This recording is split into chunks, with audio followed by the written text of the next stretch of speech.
Hey, first graders. It's Mrs. Page here, and wanted to talk to you about 3 phonics sounds. So I want you to pretend that it is phonics time. We're at our rug club, and I'm going to talk to you about a little mini lesson on 3 important sounds that we hear in words.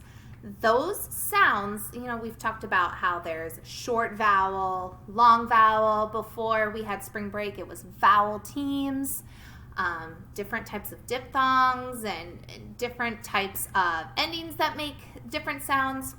Well, these 3 sounds that we're going to talk about today are the sound R, made by the spelling AR.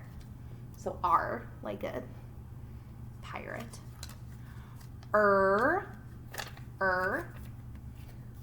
Like in teacher. And the last sound, which should look familiar to you because it's a snap word, is the sound or.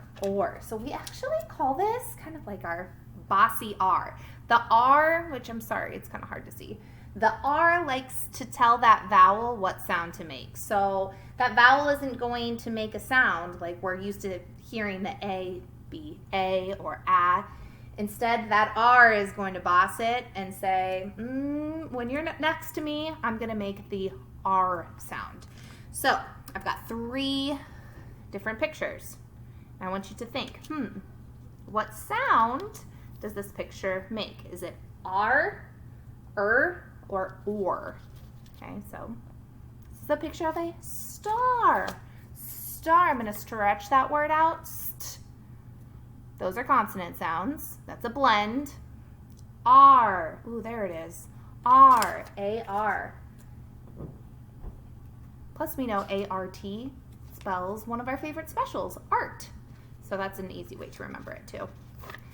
Here's a picture of the newspaper. E-R. A lot of times, first graders, we want to spell with just an R, but we know every syllable has a vowel in it. So when we hear it's usually spelled E-R. The last one is a picture of a corn cob. Corn. I hear the or sound. Okay? So those 3 sounds, R, and or, are 3 very important sounds that you want to be able to hear in words, see in words, and then be able to spell in words. So try this next activity and get ready to look at the pictures and see if you can sort the pictures based on those 3 sounds. All right, good luck.